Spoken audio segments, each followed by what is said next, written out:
I had 3 shops in Tucson, Arizona, and I had 10 artists working for me, and that's what I thought I would do the rest of my life. I rode my Harley Davidson to work at about 10 or 11 o'clock in the morning. I opened up my door, I turned up my rock and roll, and if you didn't laugh at my jokes, I'd tell you where the sun didn't shine. And I thought I would do that the rest of my life, until one day, someone I don't know and I've never met to this day ran a full-page ad in the newspaper that said, "Are you tired of dealing with scary guys with war paint facial tattoos?" My name is The Scary Guy. It's my legal name. It's on 2 passports. Well, he ran the ad in the newspaper, and when I actually physically saw it, I became angry and I slammed it down on the counter, and the first thought that came to my mind was, what am I going to do to get that guy back? Revenge.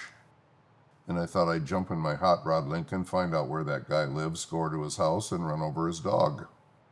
I thought a flat dog ought to get him back, and then I thought, no. I got to take my baseball bat over to his house, and I'll just whack off his kneecaps. And then I thought, no, that's not me. I'm a good guy. And that's when I realized at that exact moment in time, I was a name caller, a hater. I could stereotype and categorize people at will. I masked my whole life in sarcasm and humor, living a lie. I told all my friends I'm packing my bags. And they said, "Where are you going?" I said, "I'm going to travel the world to help people see each other differently from the inside out." And they said, "How are you going to do that?" And I said, "I haven't got a clue. I can tell you one thing, though. I think I just wasted 43 years of my life running my mouth with negative, calling myself a good guy." On the agenda today, obviously, we've got our guest speaker, Scary Guy. So he's kindly give up his time today for come and do one of his talks that he does for people like the police and stuff like that. He'll tell you more about that in a minute. So we'll just give him a round of applause. How did the rotten word that I create in my mind, that came out of my mouth, become yours?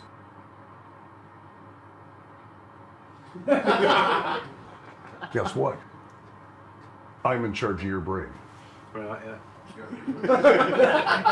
McKeel, if I call you a rotten word, who's that rotten word about? Me. How did the rotten word that I created in my mind, that came out of my mouth, become yours? Because you've earned it towards me.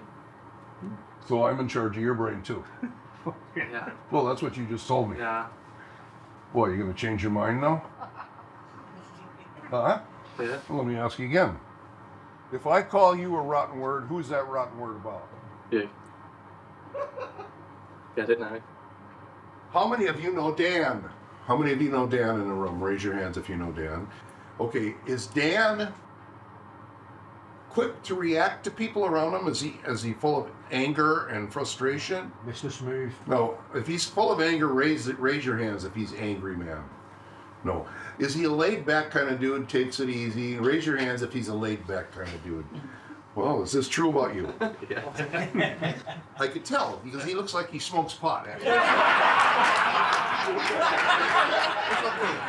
If he's out there with that hair and he's listening to fucking rock and roll, poking on the joint, he's probably pretty laid back, It's okay. I've been there, I've done all that. The only thing I didn't have was that great hairdo.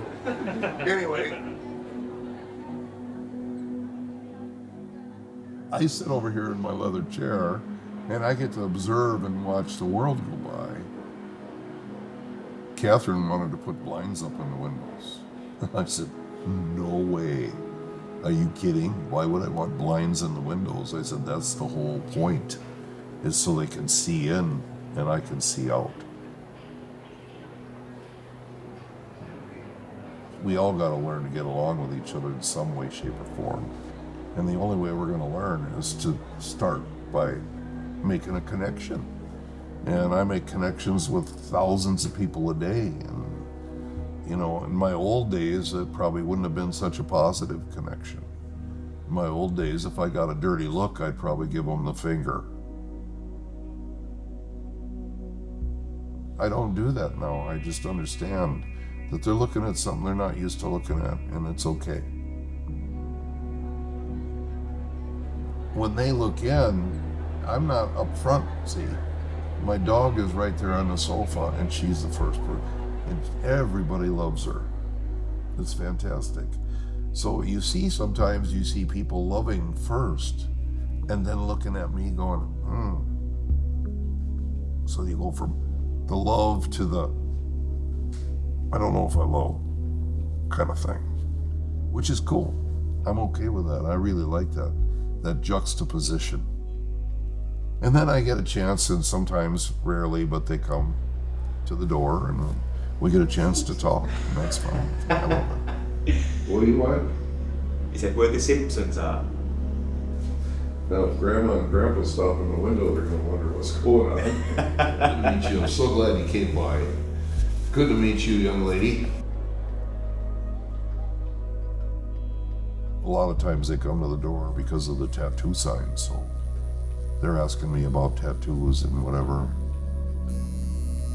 I have a guy that used to come to me for tattoos, and he was struggling with mental health issues. And he got tattoos, and every time he got a tattoo, he felt better. And then one day I went up to one of my favorite pubs here in Wigan, and the guy that works down there, he pulls me in the back. He said, "Did you hear about Neil?" He said, "I wanted to make sure you knew about him. He committed suicide." So you don't know what people are going through when they walk by the window.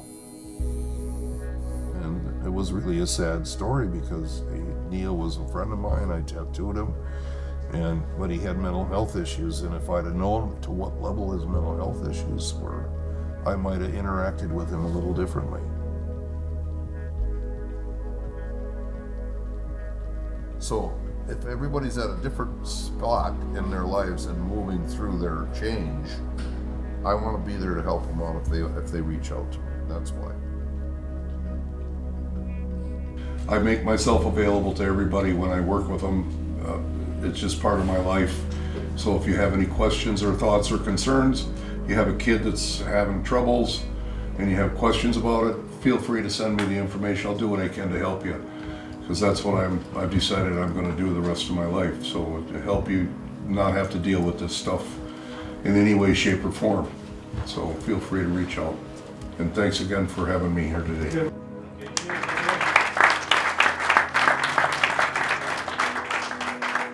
I wish I could tell everybody that I was a genius, and I can't. I said to myself, hey, I'm going to tattoo my whole body and my whole face, and I'm going to do this, and then I'm going to go out and teach people how not to judge people based on what they see. I wish I could tell you I had that genius vision in my mind. I didn't. I thought I was going to be okay as a tattoo artist, and I just wanted to tattoo my face because it was mine. There's times where sometimes I look in the mirror and I wonder if it's worth it. Is what I've done worth it? Is what I want to do worth it? Is going to the electric company and talking to 21 guys worth it? And then I think, yeah, everybody's worth it.